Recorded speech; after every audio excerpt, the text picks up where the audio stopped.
अस्सलाम वालेकुम प्यारे दोस्तों। तो हम कर रहे हैं कंप्यूटर विजन पैरा चिल्स। चलो मोहम्मद तैमूर असलम को हम मुबारकबाद पेश करते हैं। सुबह सुबह आए। अस्सलाम वालेकुम मोहम्मद तैमूर असलम। अस्सलाम वालेकुम मोहम्मद तैमूर असलम, क्या हाल है?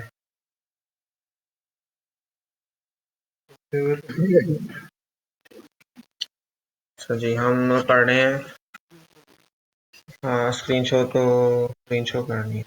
नाइस। Screen share. तो प्यारे भाई, हम पढ़ रहे हैं कि बादुला सिलेबस जो आना है फाइनल में, जो मेरे ख्याल से 70% ऑफ द सिलेबस को करता है कंबाइन वगैरह। जी, सबसे पहले जी हैरिस कॉर्नर डिटेक्शन एल्गोरिथम। वो नहीं, बस हम हाँ, Harris corner detection algorithm. Corner response function होता है जिसके अंदर ये आपने ना इसके अंदर फंक्शन को याद करना है, और फंक्शन आपको समझा देता हूँ। फंक्शन को अप्लाई नहीं करना, वो याद करना है सिर्फ। तो ये जी जो है गॉसियन है, ठीक है। तो गॉसियन आपने अप्लाई करना है एक इमेज के ऊपर, और वो इमेज कौन सी है जी? P1 का स्केयर। और P1 क्या चीज़ है? P1 प्राइवेट एज डिटेक्टर है, यानी एक मास्क है आपके पास। और नोट्स पर पढ़ लेते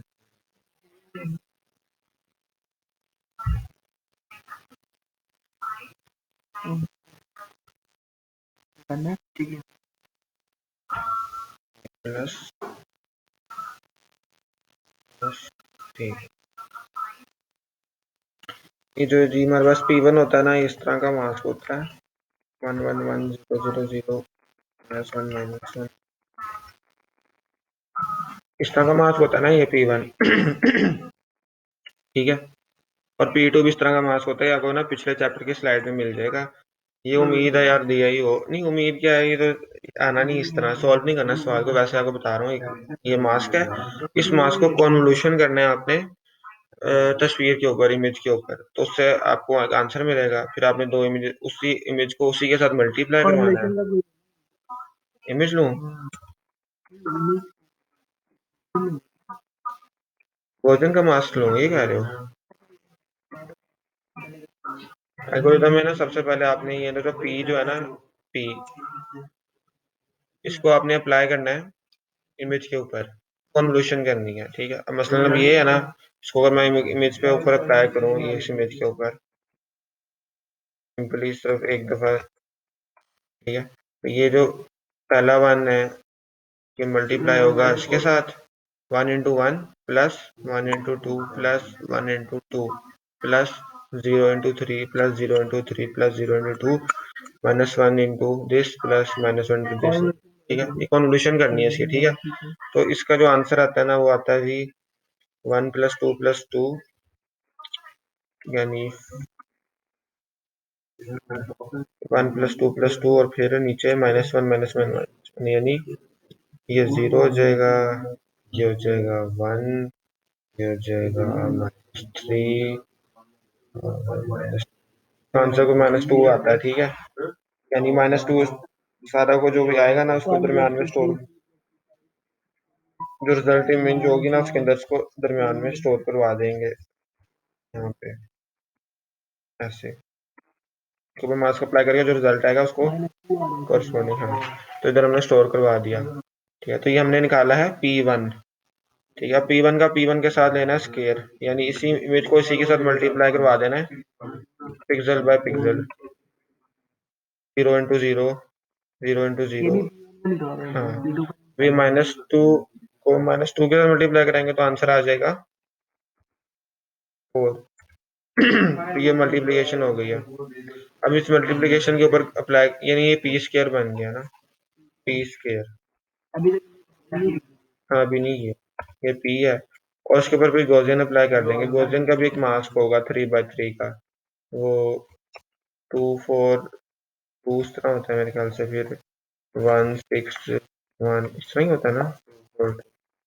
गॉसियन का मास्क इस तरह का होता है मेरे ख्याल से, कुछ इस तरह का। इस मास्क को दोबारा इसके कन्वोल्यूशन करवाएंगे तो ये जी ऑफ P1 बन जाएगा। बाकी सारी चीज़ें भी इस तरह ही करनी है। और ये जो अल्फा ये में दिया होगा, अगर सवाल आया नहीं, लेकिन इसका आएगा नहीं सवाल। P1 प्राइवेट एज डिटेक्टर है, जी जो है गॉसियन रिजल्ट आफ्टर कन्वोल्यूशन है। ठीक है, आगे चलें। हैरिस एल्गोरिथम में एक खास चीज़ है जो इधर लिखी हुई है, उसको बस आपने याद करना है।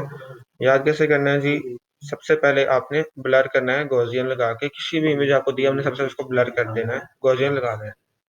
उसके बाद आपने उसके ऊपर 2 एज डिटेक्टर्स लगाने हैं प्राइवेट के, जो कि ये है, ये एक एज डिटेक्टर है और इसी तरह का एक और एज डिटेक्टर होता है। ठीक है, तो एज डिटेक्टर लगा दें। मैं आपको एग्जांपल नहीं करवा रहा क्योंकि ये एग्जांपल आनी नहीं है, सिर्फ एल्गोरिथम आ सकता है।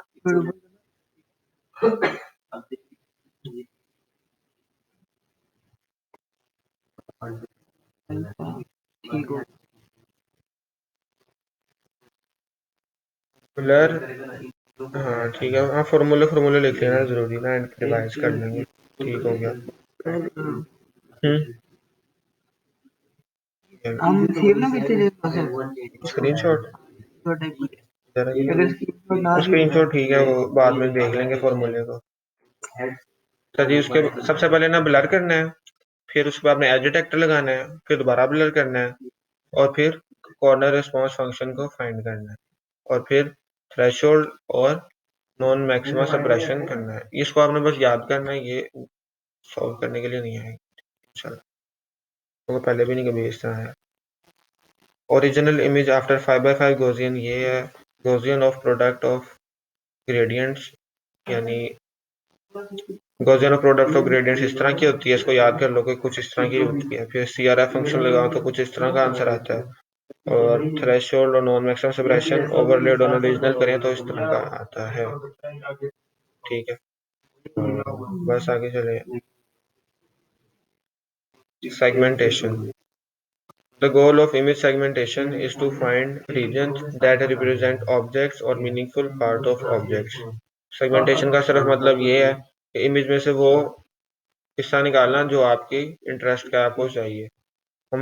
सेगमेंटेशन में 2 चीजें इंपॉर्टेंट होती हैं, एक होता है होमोजेनिटी और होता है कॉन्ट्रास्ट। इसकी एग्जांपल बहुत आसान है, मसलन ये मेरा माउस का पॉइंटर है, अब ये राइट साइड पर अगर ट्रैवल कर रहा है आहिस्ता आहिस्ता ऐसे, तो इसकी जो बैकग्राउंड पे वाइट कलर चल रहा है तो ये होमोजीनियस कलर है, यानी same same colour white white white white white white white white white white white, और एकदम से ये ब्लैक से टकरा जाता है तो ये कॉन्ट्रास्ट आ गया ब्लैक और वाइट का। ठीक है, तो कॉन्ट्रास्ट और फिर होमोजेनिटी सेम सेम। तो होमोजेनिटी और कंट्रास्ट को बस ऐसे कॉन्सेप्चुअली समझते हैं। Image segmentation method will look object either have some measure of homogeneity within themselves or have some measure of contrast with the objects on their border. तो इसको समझ लिया आपने। आगे homogeneity and contrast measure can include features such as gray level, color और texture। ठीक है, अगर ब्लैक एंड व्हाइट इमेज है तो यहाँ पे मैं अगर मूव कर रहा हूँ तो मेरा जो ग्रे लेवल है ना, बिल्कुल व्हाइट का ग्रे लेवल 0 होता है, ब्लैक का जो होता है सॉरी व्हाइट का होता है जी 255, और ब्लैक का ग्रे लेवल होता है 0, और अगर 100 ग्रे लेवल है तो उसका मतलब है डार्क कलर है। ठीक है, अच्छा जो कलर है, कलर RGB में होता है। ठीक है, उसके बाद टेक्सचर है, टेक्सचर कोई चीज का टेक्सचर हो सकता है, मसलन मार्बल या कारपेट के ऊपर टेक्सचर बने होते हैं। Image segmentation techniques can be divided into 3 main categories. 3 categories होती हैं इमेज को सेगमेंटेशन करने की। इमेज में से अपने मुताबिक अगर ऑब्जेक्ट निकालना हो तो उसके 3 मेथड्स हैं, जनरली 3 मेथड हैं बड़े बड़े, ओवरऑल इनके अंदर भी और मेथड भी होंगे। रीजन ग्रोइंग एंड श्रिंकिंग, ठीक है, clustering methods, boundary detection. Boundary boundary detection के अंदर होता है आपने कन्वोल्यूशन यूज करनी होती है। क्लस्टरिंग मेथड के अंदर आपने के मीन क्लस्टरिंग जैसे एल्गोरिथम यूज करने होते हैं। रीजन ग्रोइंग एंड श्रिंकिंग के अंदर आपने रीजन ग्रोइंग एंड श्रिंकिंग के अंदर आपने ये काम करना होता है। आप कुछ रीजन को पकड़ लेते हैं, मसलन आता है तो मैंने 5x5 या 10x10 पिक्सल के रीजन को पकड़ लिया, अब इसको मैं श्रिंक करता रहूंगा यहाँ तक कि मुझे कोई होमोजेनिटी या कॉन्ट्रास्ट नजर आए। और सिमिलरली आप कहते हैं यार मैं 10x10 का फॉर एग्जांपल मैंने रीजन सेलेक्ट किया, उसे मैं ग्रो करता रहूंगा यहाँ तक कि मुझे कोई होमोजेनिटी या कॉन्ट्रास्ट में डिफरेंस नजर आए।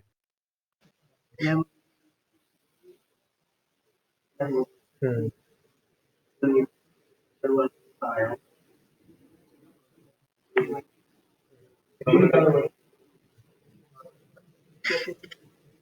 कोई भी हमारे पास फॉर्मूला दिया होगा, कोई तरीका होगा। मसलन एक सिंपल तरीका तो यही है कि राइट के मसलन अगर मैंने ये इतना हिस्से को किया ना, पकड़ा है, या मतलब इतने इतने हिस्से को मैंने किया, ये जो मेरा पॉइंटर है ना, पॉइंटर की बैक में मैंने इस हिस्से को सिलेक्ट किया, मैं इसे ग्रो करता रहूंगा, ऐसे ग्रो। ठीक है, ये मेरा ग्रो हो गया, ठीक है, सर्कल। तो अब ये टच कर दिया इसको, यहाँ पे मुझे नजर आ रहा है यार ये बीच में कंट्रास्ट आ रहा है। मैं ग्रो करूंगा ना, मैं मेजर करूंगा ये डिफरेंस आ रहा है बीच में, मैं कहूंगा नहीं और ग्रो नहीं करना, ये मुझे एक ऑब्जेक्ट मिल रहा है साइड पे। हाँ मसलन अब ये, हाँ मसलन ये वाइट है, ये ब्लैक है। अच्छा, ये तीन मेथड्स को जनरली बताया भाई, रीजन ग्रोनिंग श्रिंकिंग है, ये क्लस्टरिंग मेथड है, इसमें मुख्तलिफ पॉइंट्स जगह जगह को क्लस्टर बना दिया है। तीसरा बाउंड्री डिटेक्शन, इसके अंदर आपने मास्क अप्लाई किया तो आपको बाउंड्री मिल जाती है एक ऑब्जेक्ट की, और आप बाउंड्रीज में ना अक्सर बाउंड्री टूटी भी होती है, आप उसको कनेक्ट कर देते हो किसी एल्गोरिथम के थ्रू, ये लिखा हुआ है।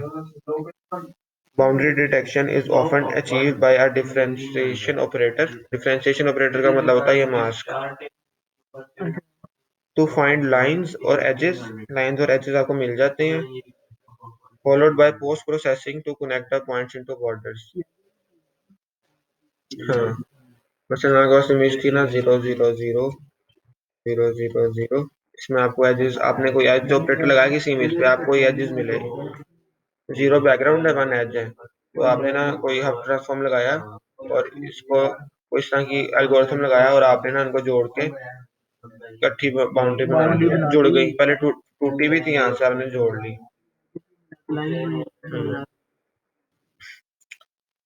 रीजन ग्रोइंग एंड श्रिंकिंग, ठीक है, segment into region operating on rows and column based on image space, ठीक है, इमेज स्पेस के ऊपर काम करता है ये, ठीक। Region and shrinking methods can be local, operating on small number, global, entire image, और कॉम्बिनेशन ऑफ बोथ। कहना का मसला नहीं, आपके पास ये पूरा अगर स्क्रीन है ना, तो हो सकता है आप स्क्रीन के छोटे से हिस्से पे काम कर रहे हो, या हो सकता है आप पूरी स्क्रीन पे काम कर रहे हो। हाँ, और उसका कॉम्बिनेशन। उसके बाद स्प्लिट एंड मर्ज, ये region region growing and shrinking के अंदर ही आता है स्प्लिट एंड मर्ज का topic. Split and merge can be use graph structure to represent the region and their boundaries. The data structure most commonly used quadtree, each node having 4 children. Data structure सही, ये MCQ आ सकता है, ये जो टेढ़ा किया हुआ है, मेरे ख्याल से जितने भी ये इटैलिक्स पर है ना, वो शायद एमसीक्यू में आ सके, सर ने अपनी आसानी के लिए उन्होंने इटैलिक ना कर दिया ताकि एमसीक्यू में हो। अच्छा, तो ये आ सकता है MCQ, the data structure commonly used in split and merge is called dash, आपने कहना क्वार्टरी, वो कहेंगे binary tree, tertiary tree, quadtree, octa tree, आपने कहना quadtree. This data structure facilitates the splitting and merging of region. इसकी example आगे आएगी, उससे आपको समझ आएगा। बच्चा समझाएगा उसे आराम मिलेगा। चलो मैं समझाता हूँ, नाम में ले लो। Quadtree data structure, a partition image where R represent region corresponding to R. 4 region थे आपके पास, ठीक है, जिस तरह आर रीजन है ना, इसने आर रीजन को ना फॉर एग्जांपल चेक किया होमोजीनियस है या कॉन्ट्रास्ट है, तो इसको नजर आया कि सेम सेम नहीं है, डिफरेंस आ रहा है इसमें, तो इसने इसको मजीद रीजन में तोड़ दिया, जिस तरह को ये टूटा नजर आ रहा है। फिर छोटे, हाँ, नहीं, हाँ, मतलब ये तो टोटल पे चेक किया उसने, तो उसको 4 हिस्सों में डिवाइड कर दिया कि अब उसने ये होमोजीनियस है ये तीनों, हाँ, ये होमोजीनियस नहीं थी तो इसलिए उसने वो 4 में डिवाइड कर दिया। क्या वेरिएंस, किस तरीके से देखोगे, उसकी सिर्फ कनेक्टिविटी के थ्रू देखोगे, क्या वेरिएंस थे? फिर इनसे फॉर्मूला लगाओगे। हाँ भाई, एवरेज निकाल के हर एक लेवल से उसकी वेरिएंस चेक कर लेंगे। एक हमारे पास बड़ा सा रीजन था, हमने इसको 4 रीजन में डिवाइड किया, हमने एक और रीजन को देखा, हमने कहा ये और मजीद 4 हिस्सों में डिवाइड हो सकता है, तो मजीद 4 हिस्सों में कर दिया। Split and merge proceeds as follows, इसका जो प्रोसीजर है वही है। Can define a homogeneity test, आप एक फंक्शन बना लें कोई जो आपको ये बताएगा ये हिस्सा होमोजेनियस है या नहीं। डिफाइन होमोजेनिटी मेजर में incorporate features of interest, brightness, color, texture, or other application.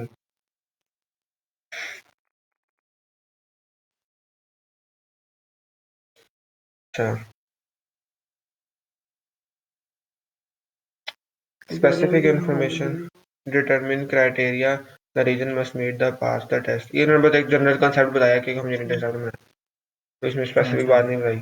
Split the image into equal size region. Image को इक्वल हिस्सों में तोड़ देना है. Calculate the homogeneity measure for each region. जो आपने यहाँ पे कोई टेस्ट बनाया था ये एक जनरल बात कर रहा है, ठीक है, तो उसको आपने टेस्ट को अप्लाई कर देना है, ठीक है. ये मैं बातें कर रहा हूँ दिमाग में वैसे बिठानी है बस कि ये एज एमसीक्यू शॉर्ट क्वेश्चन आ सकती है, कोई उसका एल्गोरिथम अप्लाई करने के लिए नहीं है. If the homogeneity test is pass for a region then a merge operation is. अच्छा जी अभी 7 बजे हैं और हम क्या कर रहे हैं जी, चैप्टर 4 पार्ट स्लाइड नंबर 8. अगर होमोजेनिटी टेस्ट पास हो जाता है यानी वो हिस्सा होमोजीनियस है, सेम सेम है, तो वो वैसे ही तो वो अपने साथ वाले जी नेबर के साथ मर्ज कर देंगे. और अगर क्राइटेरिया मैटर नहीं होता यानी वो हिस्सा डिफरेंट है, उस रीजन को तोड़ देंगे और इस प्रोसेस को दोबारा करते रहेंगे. यानी जो हिस्से टूटे थे उनके ऊपर दोबारा यही काम करेंगे, उनको होमोजेनिटी टेस्ट लगाएंगे. अगर वो हिस्से का आंसर सेम सेम आता है यानी वो हिस्सा सेम है, उसमें इतना डिफरेंस नहीं आ रहा, तो वो मर्ज हो जाएगा. अगर उसमें बहुत डिफरेंसेस आ रहे हैं स्प्लिट कर देंगे कि इसमें बहुत चीजें हैं. ये एक है हमारे पास MCQ. Algorithm based on splitting only are called dash algorithms, multi resolution algorithm. इसके और ऑप्शन देंगे single resolution algorithms, multi resolution, non regulation. इस समय आपने कहा मल्टी कुछ नहीं होता भाई भाई आप था कि जब आप किसी को ज्यादा हिस्सों में तोड़ते जाओगे ना उसकी रेजोल्यूशन कम होती जाएगी. जिस तरह आप 512 की 5 by 512 की वो है इमेज है, अब इसको स्प्लिट करते हो वो बाद पहले 5 by 12 की थी, बाद में ठीक हो गया, ठीक हो 216 की रहेगी, उसकी रेजोल्यूशन कम होती हाँ. जाती जाएगी. तो इसलिए इसको कहते हैं मल्टी रेजोल्यूशन. ये इमेज थी ना 256 बाय 256 का, ये जो छोटा हिस्सा है ये है 56 बाय 56 का, और ये जो उससे भी छोटा हिस्सा है ये इसका 25 बाय 25 का. तो इसमें मुख्तलिफ रेजोल्यूशन आ रही हैं, ठीक है, तो इसलिए इसको मल्टी रेजोल्यूशन कह रहे हैं. Very good. अच्छा भाई. The results from these approaches will be quite similar with differences apparent in only computation time. कह रहा है बहुत सारे एल्गोरिथम एग्जिस्ट करते हैं स्प्लिटिंग करने के लिए, मर्जिंग करने के लिए, और इन सारों में जो फर्क है ना वो यही है कि कोई एल्गोरिथम जल्दी रिजल्ट दे देता है, कोई लेट रिजल्ट देता है, लेकिन रिजल्ट उनका ऑलमोस्ट सिमिलर ही होता है सारों में. Parameter choice such as minimum block size allowed for splitting will heavily influence the computation burden as well as the resolution available in the result. अच्छा जी. अगर डब्बा बड़ा होगा तो टाइम थोड़ा लगेगा, और अगर डब्बा छोटा होगा स्प्लिट करने के लिए तो टाइम ज़्यादा लगेगा. अगर चीज़ को ज़्यादा तोड़ना हो, छोटा छोटा करना तो ज़्यादा टाइम लगता है ना, और अगर थोड़ा तोड़ना तो थोड़ा टाइम लगता है. बस वो सिंपल बात है.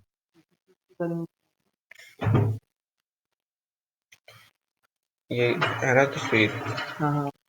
अगर हमने थ्रेशोल्ड लगाया कि हमने इस डब्बे से मजीद और डब्बे छोटे नहीं करने, यानी अगर इस डब्बे में तो डिफरेंस आता है, हमने इस डब्बे को मजीद छोटा नहीं करना, हमने एक थ्रेशोल्ड लगा दिया है, हाँ, तो हमारा काम जल्दी हो जाएगा. लेकिन हमने कोई थ्रेशोल्ड नहीं लगाया, हमने कहा तोड़ते जाओ तोड़ते जाओ तोड़ते जाओ बस जब तक एक पिक्सल नहीं रह जाता, ठीक है, तो ज़्यादा टाइम लग जाए. हम्म.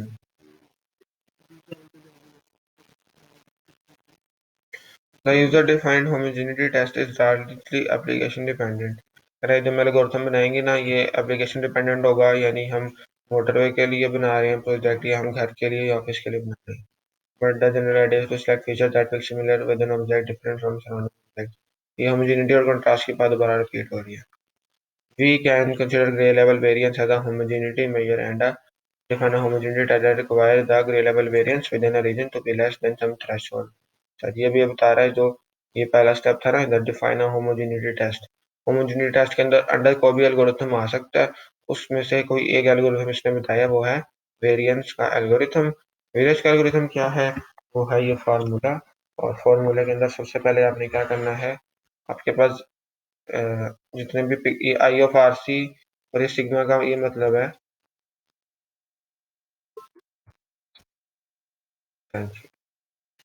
बिलाल मुनीर आए हैं। अस्सलाम वालेकुम बिलाल मुनीर। हम बिलाल मुनीर को खुशामदीद पेश करते हैं, वो हमारे सीवी से। अच्छा जी, तो यार हम बात कर रहे थे वेरिएंस कैसे निकालते हैं।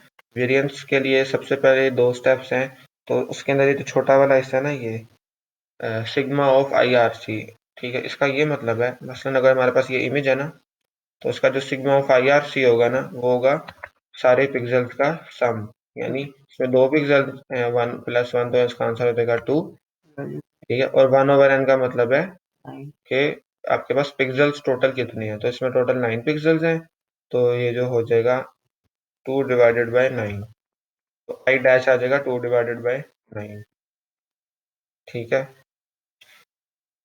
और उसके बाद है जी ग्रे लेवल वेरिएंस। इसका क्या फॉर्मूला है? इसका फॉर्मूला है कि आपने इसी की वेरिएंस निकाले, मसलन 2/9 की जो वैल्यू है वो आ जाती है हमारे पास 0.2, ठीक है। फॉर एग्जांपल के लिए, तो अब ये किस तरह निकालेंगे?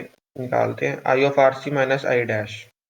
आई ऑफ आर सी जो है यानी 1/1 हमने हर पिक्सल को पकड़ना है और माइनस करवाना है इससे, ठीक है। हाँ, तो हमने आई ऑफ आर सी यानी हो जाएगा 0 - 0.2, ये जो हमारा ये आई डैश निकला था वो 2 लगाया। 0.2 ही है, और इसका लेना है स्केयर, ये अच्छा इसका लेंगे स्केयर, ठीक है। फिर +1 - 0.2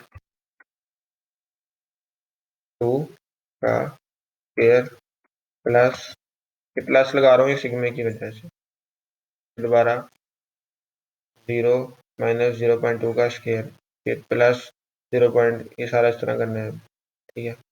डॉट डॉट डॉट माइनस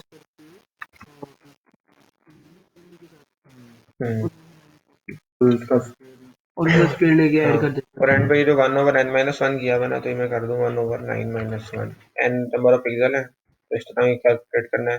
ये वैसे मैंने अभी कैलकुलेट कर दिया, ये आना नहीं है क्योंकि सिर्फ हमें फॉर्मूला दिया हुआ है, फॉर्मूला याद करना है आपने से।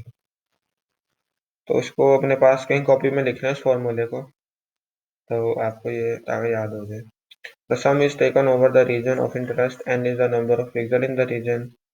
Variance is basically a measure of how widely a gray level within the region varies. ये बात मैंने आपको बता दी है। ये बात का मतलब ये है कि वेरिएंस का मतलब ये है, जो लफ्ज आ रहा है ना वेरी, कि एक इमेज कितनी वेरी कर रही है, कितनी चेंज है, इसमें कितना चेंज है। मसलन अगर मैं सिर्फ कहूँ ना ये वाइट हिस्से में वेरिएंस कितनी है, और उसमें कोई वेरिएंस नहीं है, सारा सेम ही है। तो ना इतने हिस्से में वेरिएंस कितनी है, यहाँ पे टेक्स्ट लिखा हुआ है, और इसमें वेरिएंस ज़्यादा है क्योंकि इसमें वेरी कर रहा है, तो इसका वेरिएंस 0 निकलेगी वाइट हिस्से की, और अगर इसको डार्क मिला लें बीच में तो इसकी वेरिएंस फॉर एग्जांपल निकल आती है 0.2 इस तरह।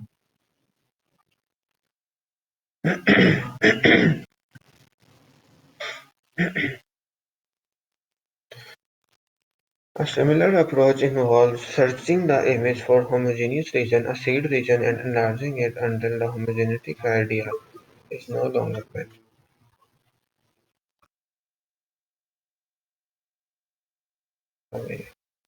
अस्सलाम वालेकुम मोहम्मद फहद जावेद।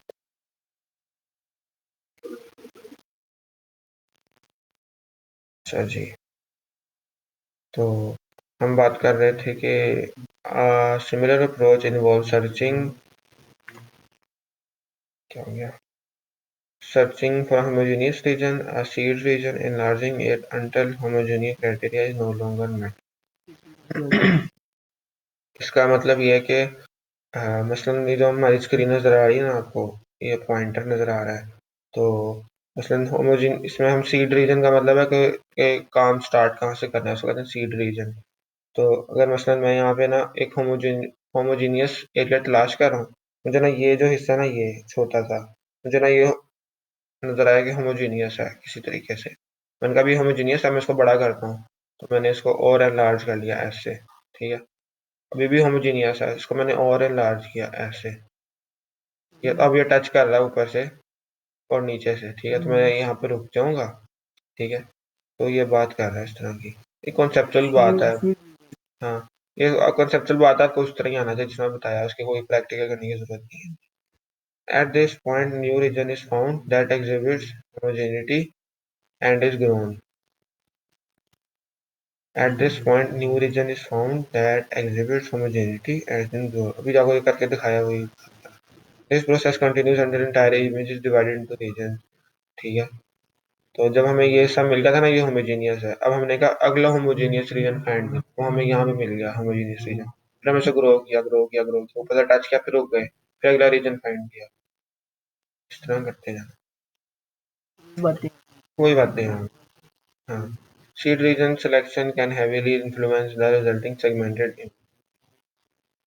ठीक है, ये बात ऐसी है। तो ये CVIP एक सॉफ्टवेयर है, सर यूज़ करते हैं क्लास में, ठीक है। तो उसकी कुछ बातें बताई हुई हैं, तो इनको भी बस आपने वैसे ही 2-3 दफ़ा पढ़ लें, तो ये कोई मुझे लगता नहीं कि शायद ये MCQ में आ जाए कि लोकल मीन जो होता है वो लेस होता है, ग्रेटर होता है, इक्वल होता है ग्लोबल मीन से, ठीक है। ठीक है, तो जितने भी इटैलिक्स यानी जितने भी टेढ़े लिखे हुए हैं ना कैरेक्टर्स, वो फोकस करना है वो MCQ। Local mean is greater than global mean. मसलन हमारे पास इमेज है 0.33, ठीक है। तो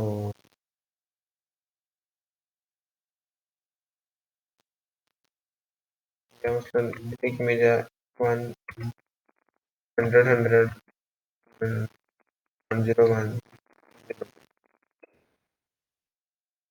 तो खैर जो भी है बस इसको याद कर लें, local mean is greater than global mean, ठीक है। इसको याद करने का क्या तरीका है कि लोकल मीन इज यार greater than local global meaning mean. कौन सा भी आपने इमेज ली है, तो अगर आपने आसमान की पिक्चर ली है और उसमें से एक छोटा सा ऑब्जेक्ट है, यार आप बेसिकली आप किसी भी छोटे से ऑब्जेक्ट की पिक्चर में से ऑब्जेक्ट की मीन लेंगे, वो हमेशा ही होल मीन जो सा इमेज होगा उसकी मीन से ज्यादा होगा। इसका कहने का ये मतलब भाई उसमें होमोजेनियस जो सी छोटी होगी ना, उसमें होमोजेनिटी ज्यादा होगी भाई, ग्लोबल में होमोजेनिटी कम होगी, और इसी वजह से वो मीन। मैं तो इसको इतना याद करूंगा कि अब आपकी जो लोकल जुबान होती है उसमें आपको चीज़ ज़्यादा समझ आती है, तो local mean is greater than global. Global जुबान जो होती यार है ये इंग्लिश, उसमें आपको वर्ड कम सिंपल, मतलब समझ आता है।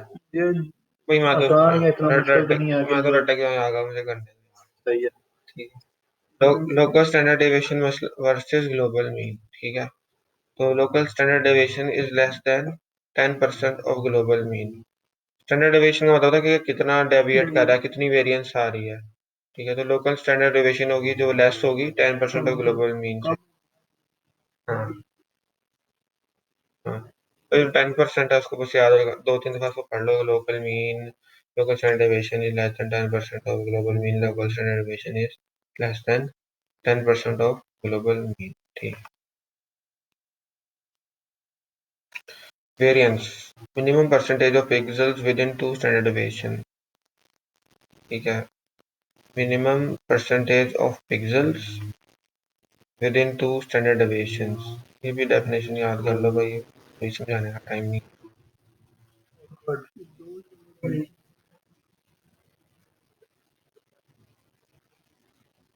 ठीक है।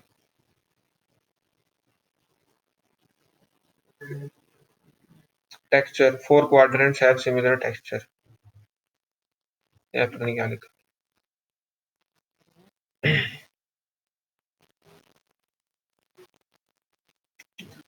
चलिए ओरिजिनल इमेज थी local mean versus global mean.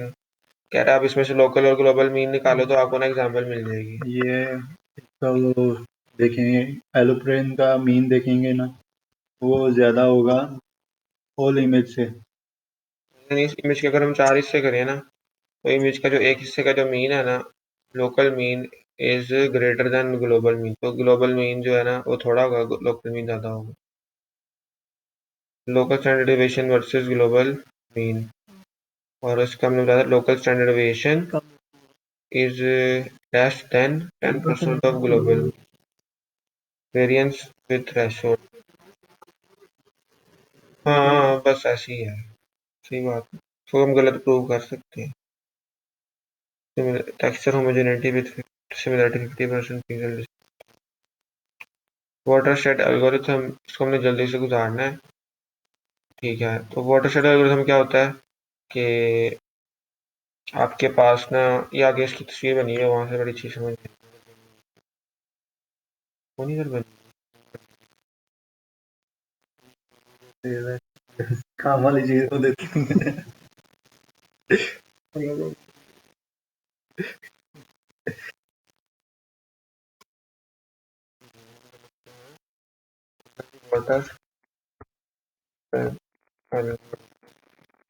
नहीं भाई भी तेज नहीं है। नेट से सर्च कर लेंगे। चलो ये वाली थी। ये सर की स्लाइड में थी तस्वीर सर ने, लेकिन हमारी स्लाइड में नहीं डाली, बड़े थे यार। मनीब सर से भी थोड़ा सा तेज है, ऑनलाइन निकाल ली।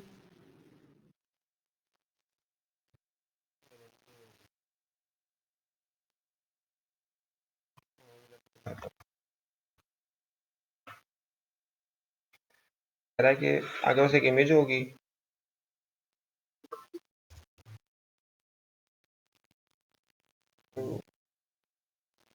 अस्सलाम वालेकुम मोहम्मद बिलाल, हम आपको सीवी के सेशन में खुशामदीद पेश करते हैं।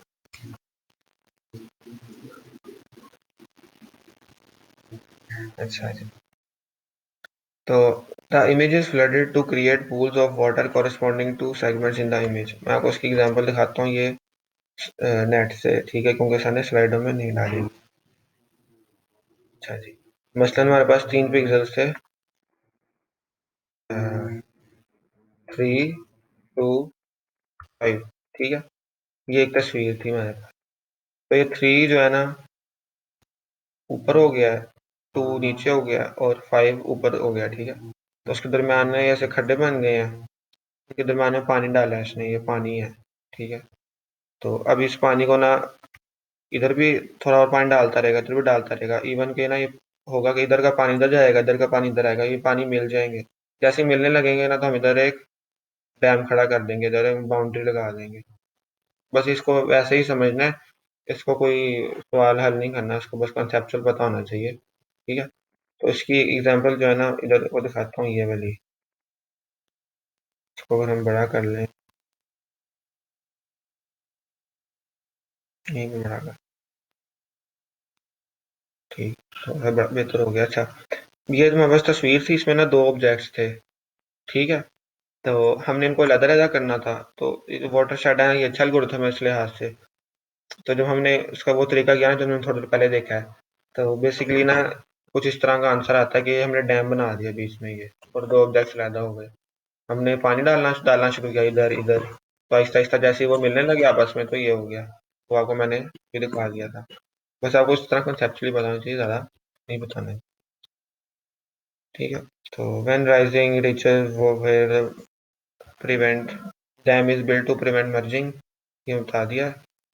Watershed segmentation algorithm CVRP tool design to separate single object from background, ये हमें लिखी हुई बात है, इसको स्लाइड में नहीं होना चाहिए। It provides the user with 2 parameters, merge and threshold. merge checkbox will merge or not, ठीक है। ये बताएगा कि आपने मर्जिंग करनी है या नहीं करनी। मसलन अब ये है ना, तो इधर मर्जिंग नहीं हो रही ना इसके अंदर, या हो रही है, टैब बना दिया ना, मतलब मर्जिंग नहीं हो रही, ठीक है। और थ्रेशोल्ड सेट करना है आपने, ठीक है। ये आपने पानी कितना डालना है उसके अंदर पिक्सल्स में। तो if merge is selected, threshold parameter determines the amount of merging that will occur. कितनी मर्जिंग करनी है थ्रेशोल्ड से पता चलेगा।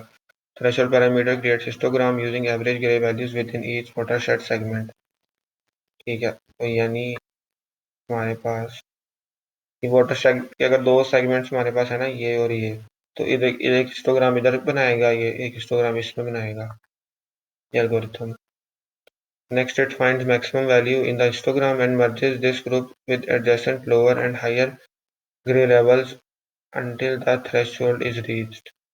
Basically ये कह रहा है कि यहाँ पे जिस तरह ये आपको नजर आ नहीं, ये वाली इमेज डिस्टेंस मैप वाली, ये दरमियान में देखे इसका हिस्टोग्राम बनाएगा इतने हिस्से का, इतने हिस्से का अलग-अलग, इसमें से निकालेगा मैक्सिमम वैल्यू कौन सी अकर कर रही है। तो फॉर एग्जांपल ये डार्क रेड अकर, डार्क ब्लू अकर कर रही है, ये अपना कौन सी है, ठीक है, ग्रीन ग्रीन कलर ज्यादा कर रहा है।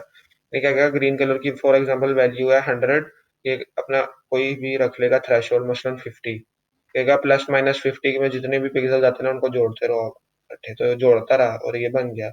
यहाँ पे भी इसने ये एल्गोरिथम लगाया तो ये बन गया। यार ये तो आप It find the maximum value in the histogram, उसको maximum value मिली ग्रीन। ठीक है, कह रहा है merges this group with adjacent lower and higher gray levels until threshold is reached। Green के जो करीब करीब और थे ना ग्रे लेवल, उनके साथ मर्ज करता गया वो। ये बस प्रोसेस दिमाग में थोड़ा सा रखना है कि सवाल नहीं आएगा, एल्गोरिथम आ सकता है एमसीयू लैंग्वेज में। Threshold is the percent of total area in the image। The threshold is the percent of total area in the image। Area ज्यादा होगा वही थ्रेशोल्ड रखेगा। ठीक है, मसलन इसके अंदर से इसका एरिया ज्यादा है, उससे मतलब एरिया ज्यादा से मैं आज वही से ज्यादा दफा यूज हो रहा है। ओरिजिनल इमेज ये थी, उसके ऊपर हमने लगाई थी वाटरशेड सेगमेंटेशन विदाउट मर्जिंग। ठीक है, यानी हम इसमें डैम बिल्ड कर रहे हैं और उनको लहदा कर रहे हैं, तो ये हमारे पास मुख्तलिफ सेगमेंट्स बन गए। ठीक है, उसको कह रहा है उसके बाद border with merging with threshold of this, जब मर्जिंग करेंगे तो कुछ इस तरह का रिजल्ट आएगा। ठीक है, थ्रेशोल्ड बढ़ाते जाएंगे तो चेंज होता रहेगा, ये एक्यूरेट होता जा रहा है जहां तक मेरा ख्याल है। वही सेम बात इधर लिखी हुई है, रिपीट करने की जरूरत नहीं है, दोबारा लिखा हुआ है। Clustering techniques are image segmentation methods by which individual elements are placed into groups on similarity measure। अच्छा जी, सिमिलैरिटी को यूज करते हैं एक बात और बता दो बस, क्लस्टरिंग करते हैं।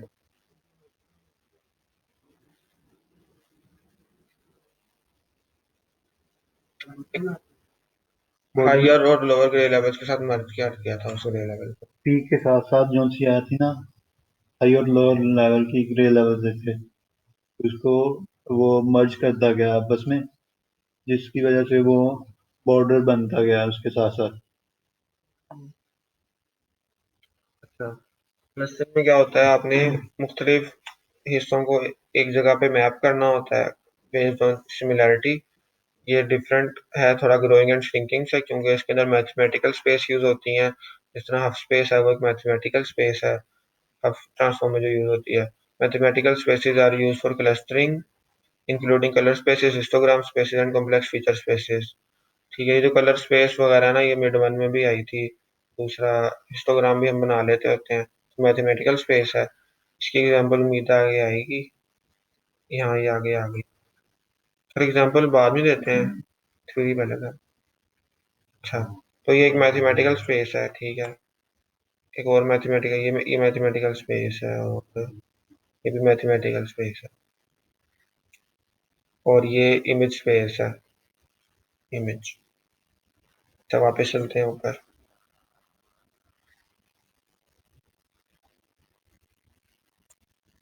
यहाँ पे थे,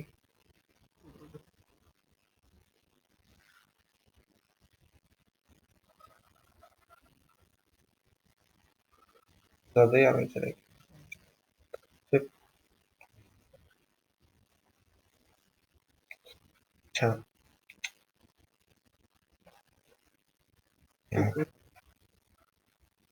ये यहाँ से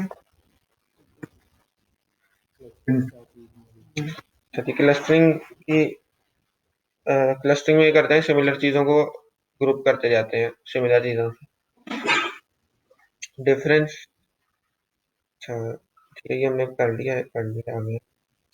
Simple clustering method is to divide the space of interest into regions by selecting center or median along each dimension and splitting it there used in SCT and PCT median। ये कह रहा है कि SCT PCT होता है principal component transform, SCT होता है spherical coordinate transform. Spherical अच्छा कोऑर्डिनेट ट्रांसफर।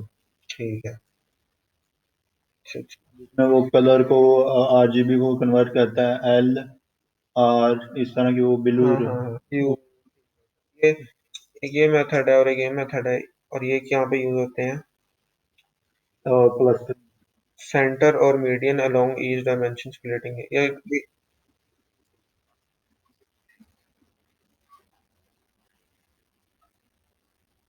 ठीक है,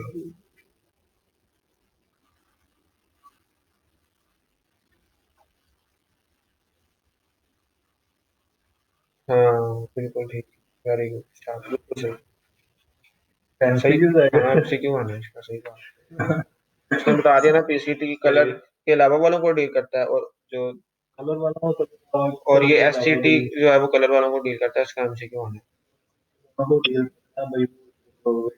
अच्छा अच्छा, हाँ ठीक है। Only effective if the space and algorithm are designed intelligently as split alone may not find good cluster. ये हमें लिखिए।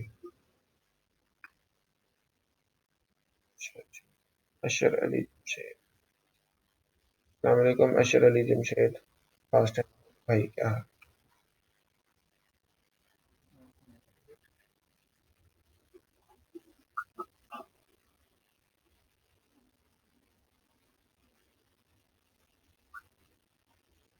ठीक, ठीक है, इसको लिख लो, इम्पोर्टेंट है, एंड में देख लेंगे। ठीक है, अच्छा। Methods such as histogram thresholding are also used to decide whether to divide the space। ठीक है, हिस्टोग्राम थ्रेशोल्डिंग भी एक और मेथड है जो बताता है whether to divide the space। PMCQ।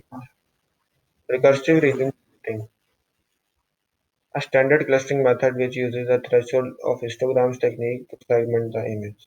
अब इसका सवाल आ सकता है, which is a standard clustering method to technique to segment a image, आपने कहना है recursive region splitting। A set of histograms is calculated for a specific set of features, each of these histograms is searched for distinct peaks। कह रहा है आपके पास कुछ histograms होंगे, आपने इसमें से डिस्टिंक्ट पीक्स निकालनी। The best peak is selected, the image is split into region based on the thresholding of the histogram. अभी थ्रेशोल्ड निकालेंगे एक अच्छा सा हिस्टोग्राम को यूज करके, और उसको यूज करके इमेज को स्प्लिट कर देंगे। ये थ्रेशोल्ड है, ये आपका हिस्टोग्राम है। इसमें आपने यहाँ पे खुद ही लाइनें लगाई, क्योंकि आपको नजर आ रहा है कि इनको मैं अलहदा कर सकता हूँ। ठीक है, ये एक ये पीक है, एक ये पीक है, अलहदा किया, और थ्रेशोल्ड निकालेंगे आप। Two threshold are selected, one on the each side. एक थ्रेशोल्ड ये है और एक थ्रेशोल्ड ये है। Region 1 corresponds to those pixels with feature value between selected threshold known as the peak. Region 2 those pixel feature second threshold।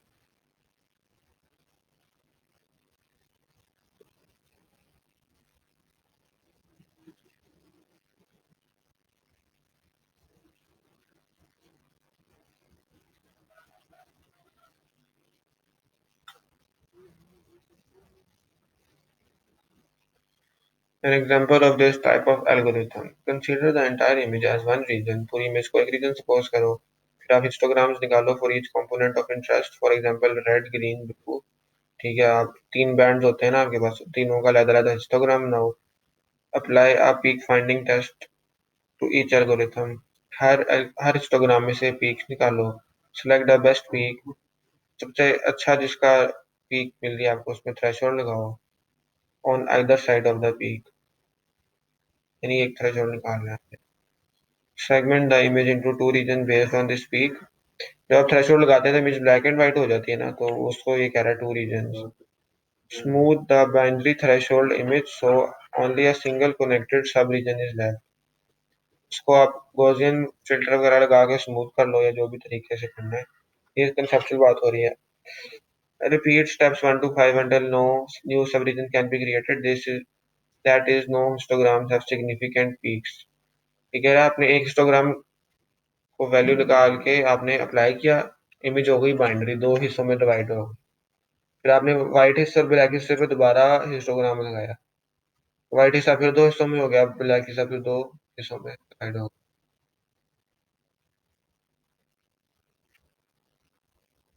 ठीक है, सबसे पहले वो हिस्टोग्राम लगा के थ्रेशोल्डिंग की, दो बाइनरी इमेज होगी ब्लैक एंड व्हाइट, फिर आपने उसको स्मूथ किया गॉसियन वगैरह लगा के, और फिर दो जितने भी हिस्से थे दोबारा थ्रेशोल्डिंग लगा दी नए हिस्सों में। हम्म,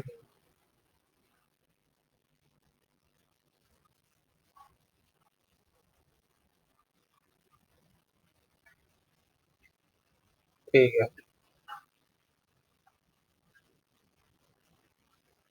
अच्छा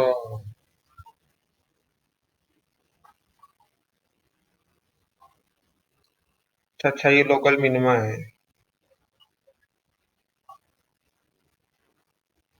बाय मॉडल हिस्टोग्राम।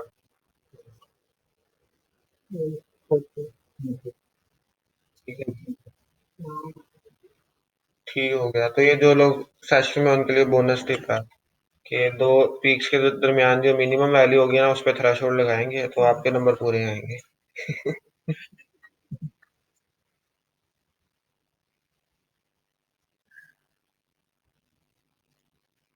हाँ जी, ये ओरिजिनल इमेज है।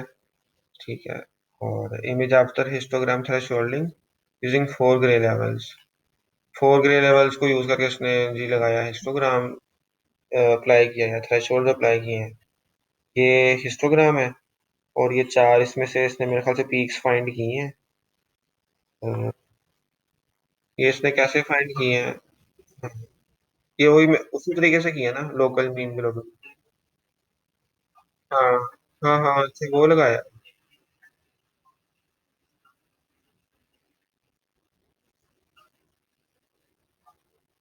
हाँ हाँ हाँ, ठीक है। हाँ हाँ,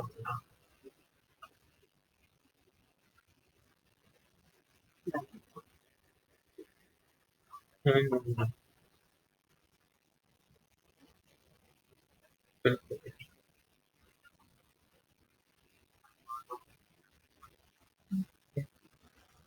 बेहतरीन, ठीक हो, इजीली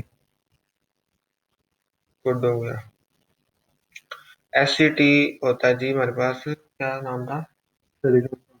हाँ, स्फेरिकल कोऑर्डिनेट ट्रांसफॉर्म। ये डील करता है कलर सेगमेंटेशन के लिए, और कलर्स को अलग-अलग करने के लिए, ठीक है। डेवलप और हाँ, वेरिएटेड कलर्स को डील करने के लिए करता है, ठीक है। और अगर हमारे पास वेरिएटेड कलर के अलावा कोई केस हो, तो वो हमारा दूसरा जो है पीसीटी वो काम करता है।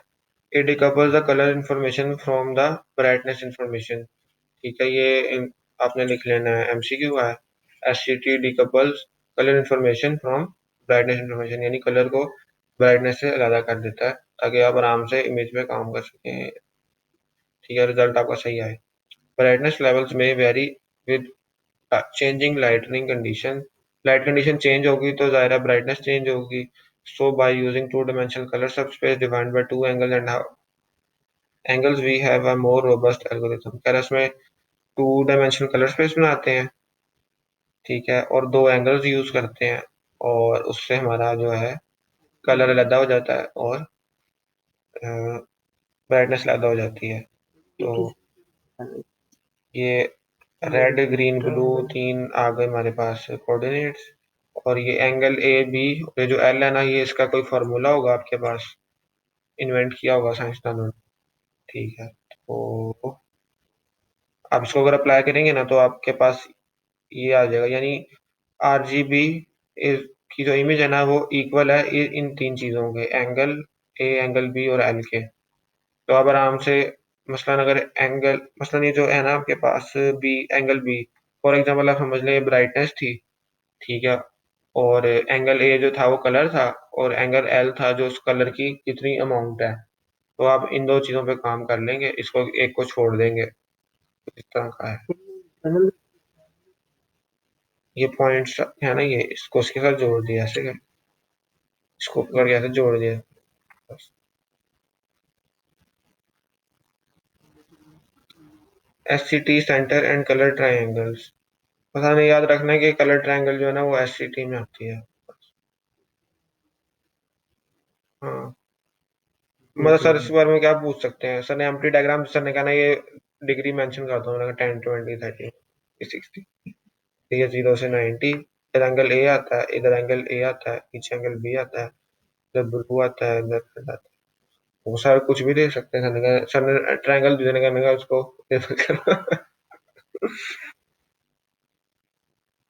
अच्छा जी, एंगल ए, ठीक है, ए एंगल बी, एन से लेकर 90 तक, और 0 से लेकर 90 तक, ठीक। S C T centre segmentation,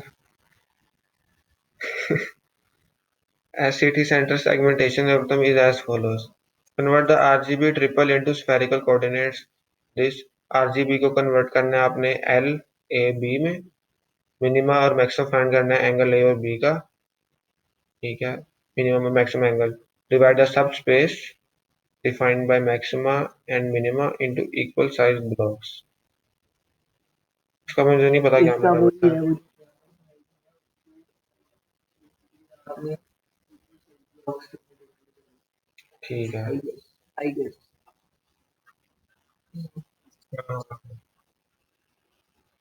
चलो।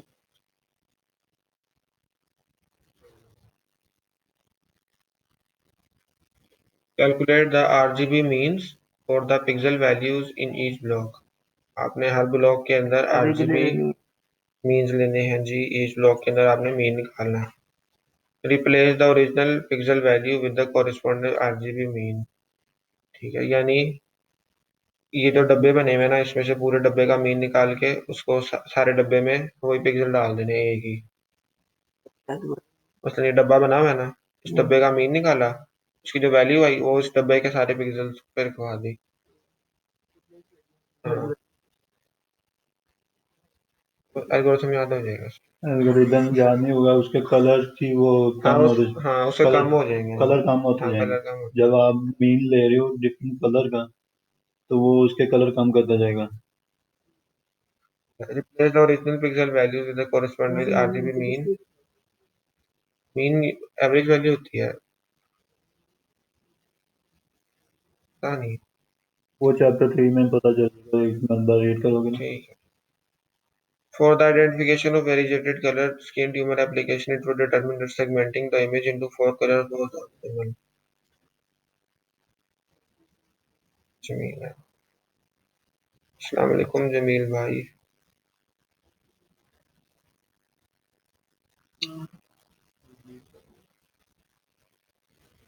SCT सेंटर सेगमेंटेशन एल्गोरिथम आपने अप्लाई किया 4 कलर्स के साथ, जो कह रहा है 4 कलर सबसे अच्छे लग रहे थे उन्हें, मतलब अच्छा रिजल्ट आ रहा था 4 कलर पे। तो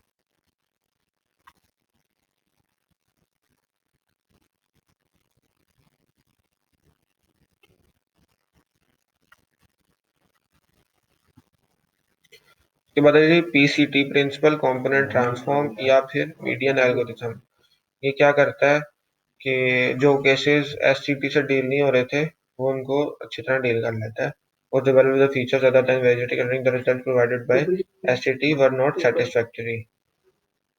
Principal component transform is the based on statistical properties of the image and can be applied to any k-dimensional mathematical space.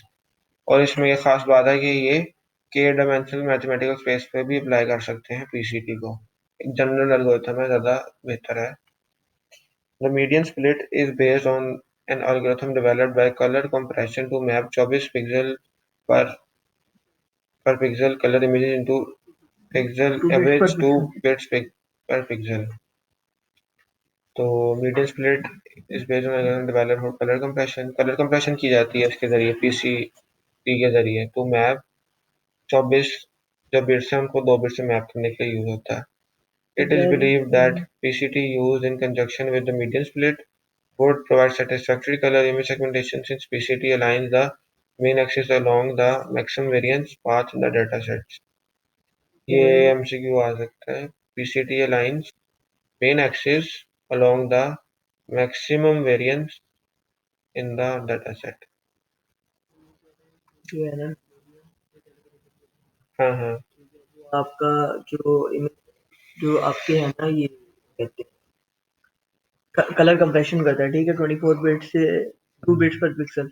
और पीसीटी का ये मानना है कि वो मतलब हम बिलीव करते हैं कि पीसीटी जो है मीडियन स्लिट एल्गोरिदम के साथ यूज, ठीक है. और इसके अलावा वो कह रहा है कि इसकी जो सेगमेंटेशन होती है वो सेटिस्फैक्टरी होती है, क्योंकि ये जो ये मैक्सिमम वेरिएंस होती है ना, ये अपना जो मेन एक्सिस है उसके अकॉर्डिंग अलाइन करना है. आगे वाली जो है ना उसमें बताया जिस तरीके से ये डाटा था, ठीक है, इसके साथ उसने मेन एक्सिस को अलाइन are rotated. तो अभी देख सकते हैं कि ये स्मॉल रेंज है, लिखा हुआ स्मॉल रेंज, ये लिखा हुआ लार्ज रेंज. इसके अंदर वेरिएंस जो है हमारे पास ज्यादा थी, तो उसको हमने उसके अलाइन कर लिया एक्सेस को. फिर ये हो गया काम. इस डायग्राम से समझ आ गई ये वाला point. PCT aligns main axis along the maximum variance path in the data set. तो इधर मैक्सिमम वेरिएंस थी ना, तो उसके अलाइन कर लिया उसने पाथ को, access. Find the PCT for the RGB image. Transform RGB data using the PCT. ये वही बात है जो ऊपर डायग्राम में मिली थी. यार ये फाइंड हमने नहीं करना, बस हमने जो लिखा हुआ है. कर तो बताया बस. Perform the median split algorithm. Find the axis that has maximal range. कोई ऐसा एक्सिस जिसकी मैक्सिमल रेंज है, जिस तरह ऊपर दिखाया हुआ था डायग्राम में. Initially it will be PCT axis. Divide the data along the axis so that there are equal number of points on either side of the split median point. ठीक है. Continue splitting at the median along the maximum range segment until the desired number of colors is reached. वही बताया हुआ है ना वो जो उसने एक्सेस के अलोंग हाँ सारा डाटा रख दिया था, मतलब कि वहाँ पे कह रहा हूँ है ना आप Calculate average of colors for all pixels falling with single parallel piped box. Calculate आपने एवरेजेस निकाल लिया जी सारे पिक्सेल्स की following with single parallel pipe box. इसका मतलब तो नहीं मुझे समझ. बस ये ठीक है. उनसे पैरेलल पाइप बॉक्स में फॉल कर रहे हैं ना पिक्सेल्स. ये है ये ये ये पैरेलल पाइप बॉक्स. हाँ, इसकी एवरेज को निकाल लो, पिक्सल की एवरेज निकाल लो.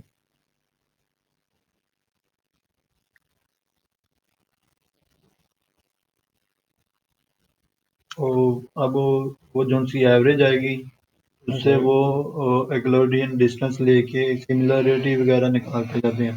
जो सा उसके सिमिलर होगा तो वो उसी को कलर असाइन कर देंगे, वो जो सा उससे मैच कर रहा होगा.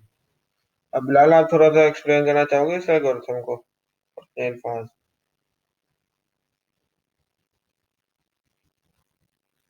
लाल भाई हाँ बिलाल वो देखो मुंह पर था.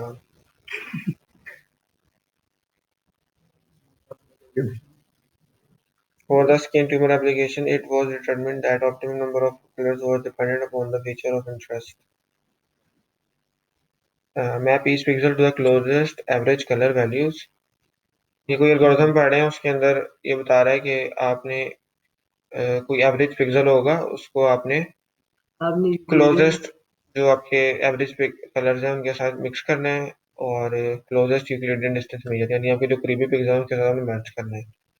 For skin tumor application, it was optimum number of color dependent upon the feature of interest. भाई का फायदा क्या होगा वैसे? वही फायदा है कि जो सा कलर वो पिक्सल का जो सा आपने निकाल लेंगे ना डिस्टेंस, वो इससे पता चलता है कि वो इससे कलर के सिमिलर है कि नहीं।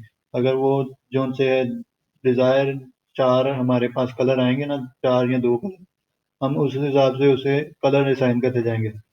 अगर वो देखो ना, अगर ये एक इस कलर के वो करीब तर है या इससे सिमिलर है, तो उसको ये कलर असाइन कर देंगे। अगर वो कलर ब्राउन के सिमिलर आ रहा है, तो उसे ब्राउन ब्राउन कलर असाइन कर देंगे। ओरिजिनल इमेज ये थी, 2 इमेज के साथ पीसीटी मीडियन एल्गो लगाएंगे तो ये रिजल्ट आएगा, 4 के साथ ये और 8 तो के 4 साथ ये। के साथ लगाएंगे तो 4 डिफरेंट कलर लगाएंगे, एक ये देखो, और ये जो सा 1 2 3 सिमिलर 4 मिल रहे होंगे ना, उसको वही कलर असाइन कर देंगे।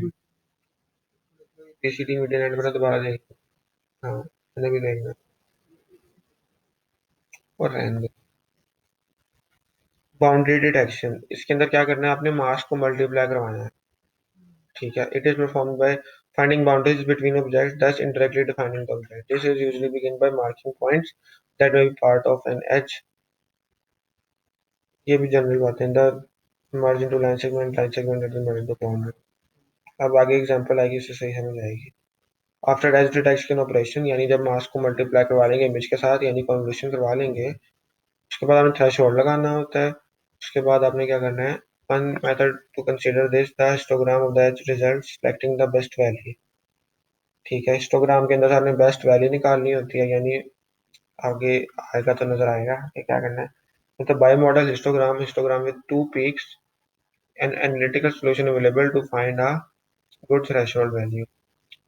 कोई आगे अच्छा जैसा जी। भाई बता नहीं रहा था हाँ। कि जहाँ पे वेरिएशन जीरो हाँ। होगी, हम वहाँ पे थोड़ा हम हाँ, आपने थ्रेशोल्ड लगाने का तरीका ये है कि आपने 2 पीक्स लेनी है, ये 2 पीक्स आ गई, उन पीक्स के दरमियान जो मिनिमम वैल्यू होगी वहां पे थ्रेशोल्ड लगा देना है, ये लगा दिया बस। Bimodal histogram is typically for a computer application where we have one object against background of high contrast. ये कह रहा है हिस्टोग्राम का फायदा वहां पे होता है जहां पे बैकग्राउंड और ऑब्जेक्ट बड़े क्लियरली अलग-अलग हों। ठीक है।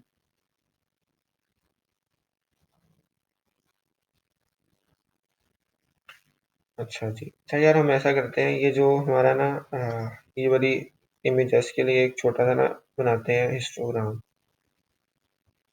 मसलन आप समझो हमारे पास 1 1 1 1 और 1, हमारे पास स्क्रीन थी, वाइट स्क्रीन। ठीक है, छोटी सी वाइट स्क्रीन थी हमारे पास। हमने बीच में ना एक, क्या हो गया, हमने ना बीच में वाइट स्क्रीन के दरमियान में एक ब्लैक डॉट लगा दिया। ठीक है, अब हम इसका निकालते हैं, थ्रेशोल्ड करते हैं इसका ना, वो बनाते हैं हिस्टोग्राम बनाते हैं इसका। ठीक है, तो 0 कितनी दफा आ रहा है, 1 दफा। 1 कितनी दफा आ रहा है, 8 दफा। 1 आ रहा है 8 दफा, 0 आ रहा है 1 दफा। इसकी जो हिस्टोग्राम रहेगी ना, इस तरह करके पेंट पे बना लेते हैं।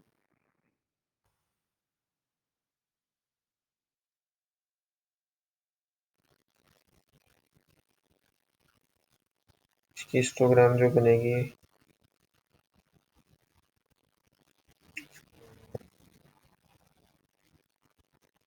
ठीक है, तो रहेगा 0,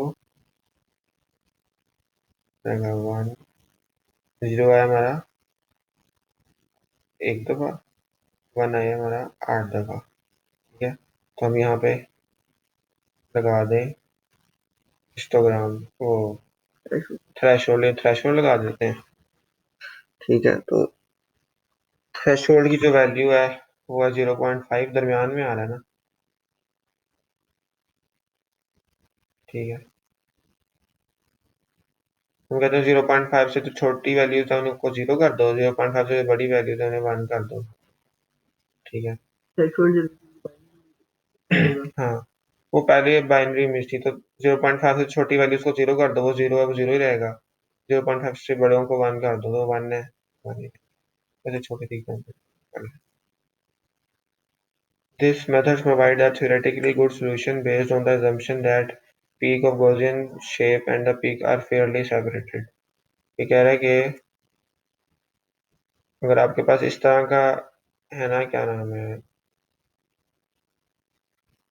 हिस्टोग्राम, तो तब तो ठीक है, आप इधर से इसको सेपरेट कर लेंगे। लेकिन अगर आपके पास हिस्टोग्राम इस तरह का है ना, इस तरह करके ऐसे ऐसे ऐसे ऐसे ऐसे है, अब वो समझ नहीं आएगी मैं इसको सेपरेट कैसे करूँ, इधर थ्रेशोल्ड लगाऊँ या इधर थ्रेशोल्ड लगाऊँ, आंसर सही नहीं है। This method This method is called minimizing with group variance और द ऑर्थो मेथड। इस मेथड को हम कहते हैं ग्रुप वेरिएंस के साथ मिनिमाइज करना या ऑर्थो मेथड। यानी इसमें हमारे पास अगर ये पीक्स थी ना ऐसे, तो हमने दो पीक्स ली, ये वाली, और उनके दरमियान में जो मिनिमम वैल्यू थी उसको थ्रेशोल्ड लगा दिया, थ्रेशोल्ड है तो इधर मिनिमम वेरिएंस होगी इस थ्रेशोल्ड पे, इसलिए लिखा हुआ है minimum variance, minimum group variance और the ortho method. Ortho method में कह रहा है let P of G histogram probability for layer level G which is simply count of number of pixels at layer level G normalized with the number of pixels in the image given by this probability of G is equal to 1 over number of rows into number of columns और हाँ ठीक है, और उनको सारों का सम किया divided by grey level किया और प्रोबेबिलिटी ऑफ G का ये है फॉर्मूला। गॉसियन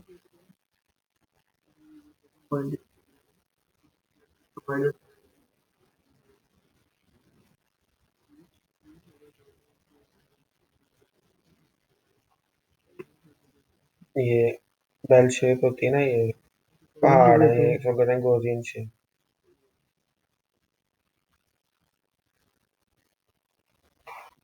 अच्छा जी, ऑर्थो मेथड है कोई, इसमें ऑर्थो ने ये फॉर्मूला दिया था, ठीक है।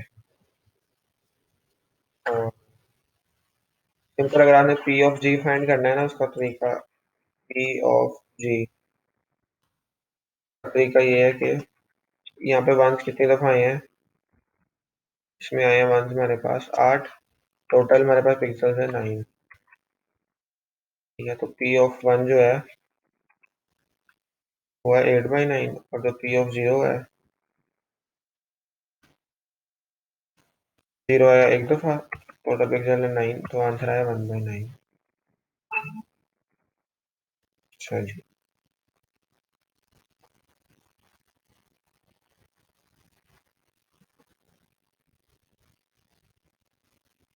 अच्छा जी, लेट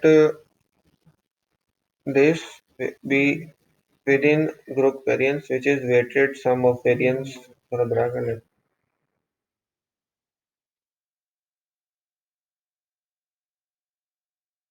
ये सिग्मा स्क्वायर जो होता है आपके पास, ये वेरिएंस होती है या स्टैंडर्ड डेविएशन होती है?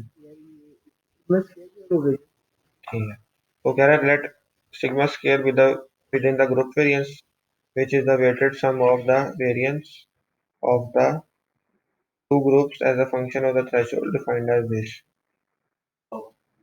फिर ये फॉर्मूला लिख लो कॉपी पे, इसको बाद में देखना है, याद करने का formula sigma square equal to probability of T तो sigma square probability of T plus probability of screenshot भी टी ले का स्क्रीनशॉट।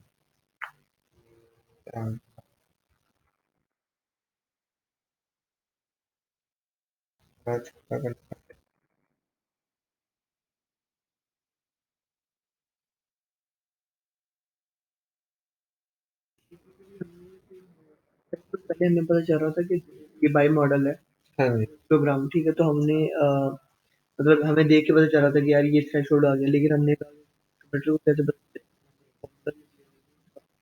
चला वेरिएंस यहाँ पे मिनिमम, बेसिकली हम थ्रेशोल्ड अप्लाई करते हैं और इसकी जो मीन है, मीन के अंदर भी हम probability of P of T का मतलब है प्रोबेबिलिटी सारे जितने भी ग्रे लेवल्स है ना उन सारों की प्रोबेबिलिटीज को प्लस करके जो आपके पास आएगी तो ये तो 1 होनी चाहिए। यार ये प्रोबेबिलिटी पहली वाली पीक की होगी।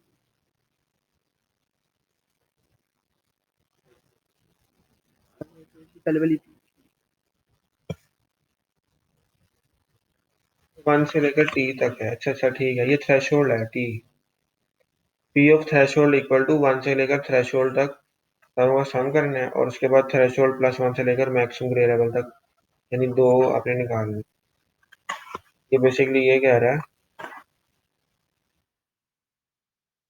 तो आपके पास ये है हिस्टोग्राम 0 से लेकर 255 तक।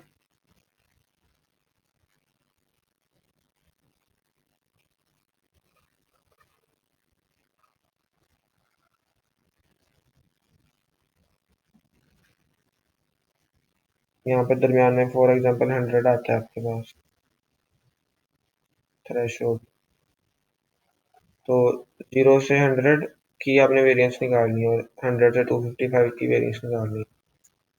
ये है पी ऑफ 1 से लेकर टी तक, यानी इधर 1 कर लो, 1 से लेकर 100 तक और फिर टी प्लस 1 से मैक्सिमम ग्रे लेवल तक, यानी टी प्लस 1 यानी 101 से लेकर 255 तक। सारों का अपने प्रोबेबिलिटीज का सम लेना है। अच्छा, फिर उसके बाद उसके बाद क्या करना है आपने, ये माइक्रो मीन कहते हैं जी इंटू फिर ये अगर पी ऑफ टी है कहाँ से स्टार्ट हो रहा है बेसिकली थ्रेशोल्ड से लेके एंड 1 से थ्रेशोल्ड तक और फिर थ्रेशोल्ड से मैक्सिमम ग्रे लेवल तक, और फिर दोबारा मीन भी इसने 2 दफा निकालना है। 1 से थ्रेशोल्ड तक G into P of G divided by P 1 of T, यानी ये वाला यू 2 निकालना है इस फॉर्मूले, और फिर इन दोनों को यूज करके ये अपने वेरिएंस निकालनी, जी माइनस जी 20। ये बस याद कर लें यार, वो आने नहीं है, बस वो रट्टा लगाना है फॉर्मूला लगा लें। We simply then find the value of the threshold that will minimize the within group variance. वही बात है, कम होगा।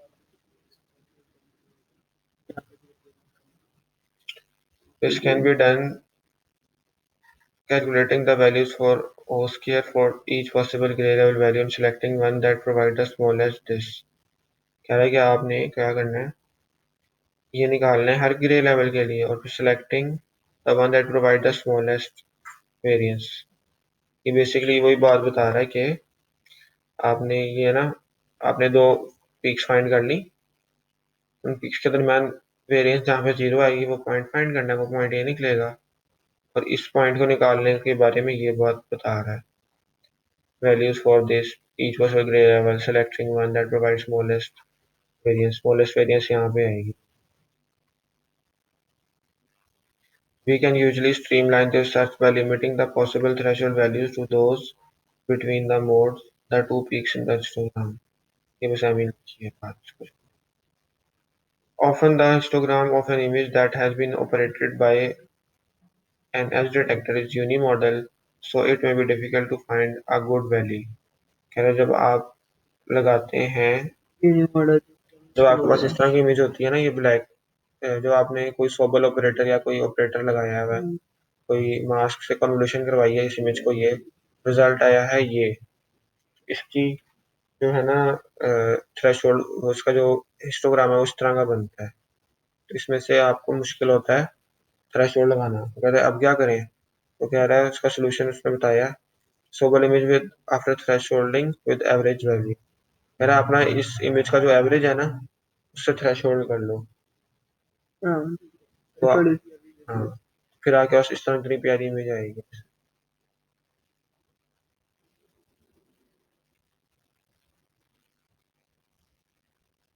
फिर एग्जांपल पहले होनी चाहिए, थ्योरी बाद में होनी चाहिए। सर को चूंकि मतलब आता था जिस टाइम सर ने स्लाइड नहीं थी, तो सर ने पहले थ्योरी पहले रख दी, एग्जांपल बाद में। अच्छा, we can usually streamline this search by limiting the possible threshold values to those between the modes that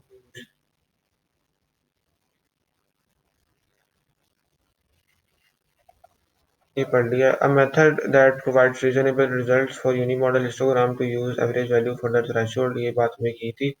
With very noisy image unimodal histogram, a good rule of thumb is to use 10% to 20% of the maximum value as a threshold. कह रहा है कि अगर noise है image के अंदर तो अगर मैक्सिमम वैल्यू जो है आपके पास 200 मैक्सिमम वैल्यू है आपके पास एक नॉइज इमेज के अंदर, तो उसका आप 10% ले लो, यानी या 20% ले लो. 200 का 10% आएगा 20, यानी आप थ्रेशोल्ड 20 रख लो अगर इमेज बहुत नॉइजी है. अच्छा, एक चीज मैंने ऐड करनी थी यार, ये पिछली बेसिकली पिछले टॉपिक से रिलेटेड है, थ्रेशोल्ड से रिलेटेड है. ठीक. तो ये जो मीन है ना, पहले हम मीन में क्या करते हैं, हम बेसिकली सबको ऐड करके डिवाइड कर देते हैं. इसमें ये है कि आपने जो है प्रोबेबिलिटी के साथ आपने हम 8 बजे पहुंचे. चैप्टर 4 पार्ट 3 स्लाइड नंबर 30 पे ऑलमोस्ट. अच्छा, क्या कहते हैं, ठीक है.